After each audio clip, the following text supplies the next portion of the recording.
Hi there, and welcome to Art from the Cottage. So today I thought I'd show you a seascape and give you a few tips and tricks to improve your paintings. And so you'll see that the canvas that I've got here, this square canvas, I've put lots of different quite garish colours on it.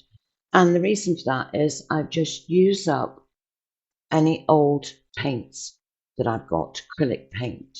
When I paint, I like to have my paintings, my paint layers thick. So it's a good idea to just use up any old paint um, and get rid of it, paint that you've had for a long time. So that's what I've done. And I'm just putting it, so I put in where I want the sky to be, where I want the sea to be. And now I'm just putting in where I want some light to be on the horizon. And it doesn't matter what colour, just put a lighter colour than what you've got. So I've finished using up the old paint now, and you'll see where that very bright turquoise is. That was some old paint that I used, denoting the sea. Well, you'll see that that is very, very thick. So what I've done is I've used some paint that's like impasto. I put it on with a palette knife, really, really thick, and just sort of troweled it on and let it go hard. And it's going to give a lovely impression of like oil painting. That's what it's going to do, but you've got to let it set quite hard. Other than that, you can use a texture paste. You see, I've started to put on some into the sky, some darks, a nice sort of greyish, navy-ish blue, which I mix. I mix all my colours. If you've seen my videos before, you'll know that all the colours that I use are mixed. I'll try and sort of let you know what colours I've used. So for this, I've probably used this ultramarine blue with some black in it and a little touch of cream as well.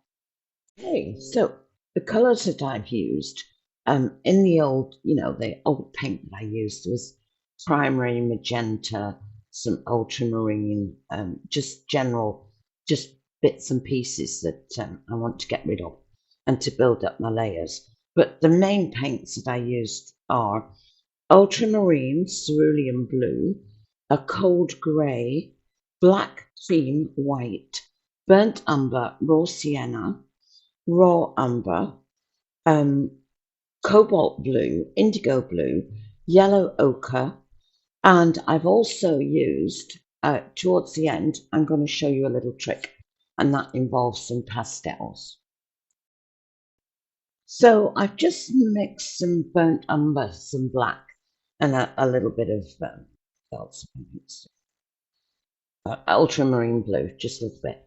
And I'm putting in these indications in the foreground of some grasses and bushes and that kind of thing that are sort of in the foreground on the cliffs, if you like, looking down at the sea.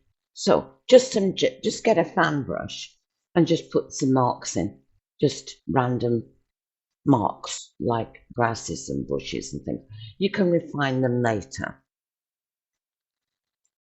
Now, of course, you probably realize that the painting on the right of the screen is it's a seascape that I did quite a while back, and that I put that there as color references. I will use the same colors eventually in the sky, so that's why that's color wise.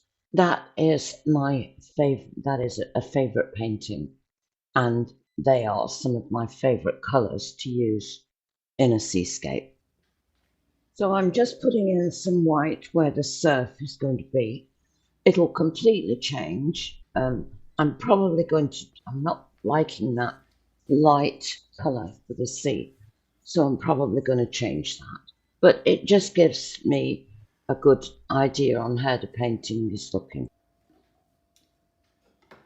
So I'm just going to put some more darks into the sky. I keep alternating between the sky and the foreground or the sea, and you'll see that I've changed the view for you and put another one of my paintings up there beside it.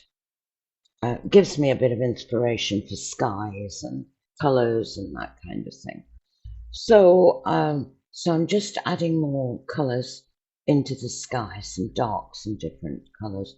And this is what I do all the time. I'm working on, I just add layers to the various sections of the painting.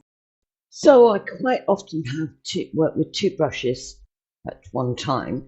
And I've got obviously dark on one brush, like the dark blue, the sort of navy blue, and a cream or a white on the other brush. And I just sort of alternate between the two, adding details to the cloud. And so you'll see that I'm putting in some dark into that sea. I didn't like it, it was way too light. I'll leave a little bit of the light colour towards the shore and have the dark in the background.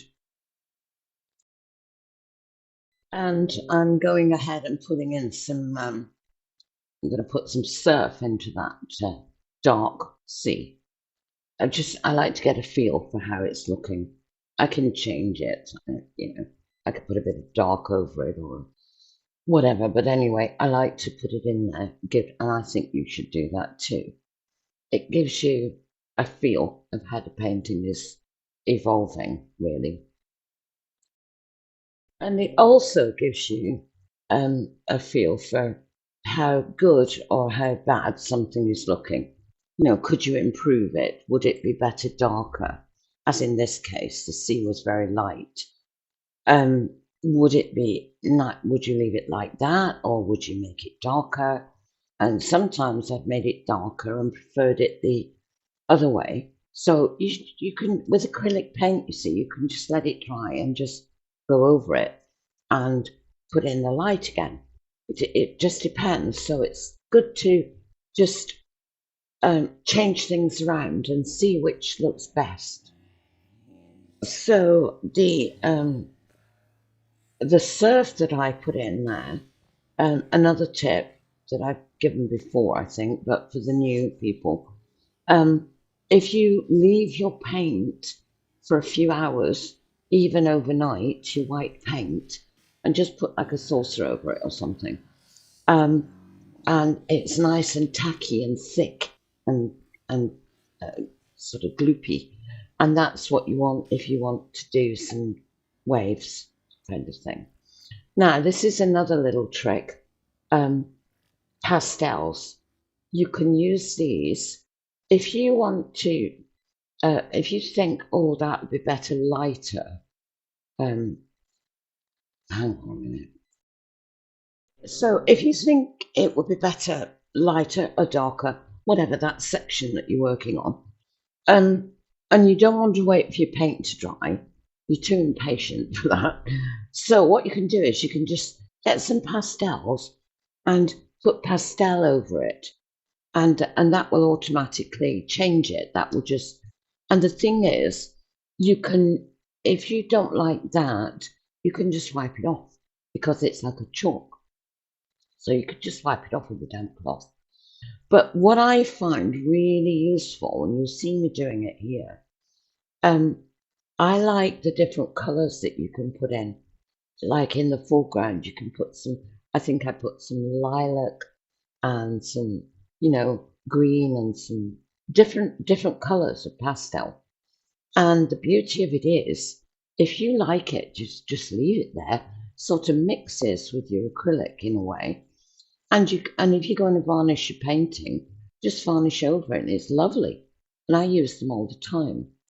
And so I'm just trying to introduce some lights into that bush there on the left-hand side. I'm not happy with that. It needs more lights and darks and, different things in that.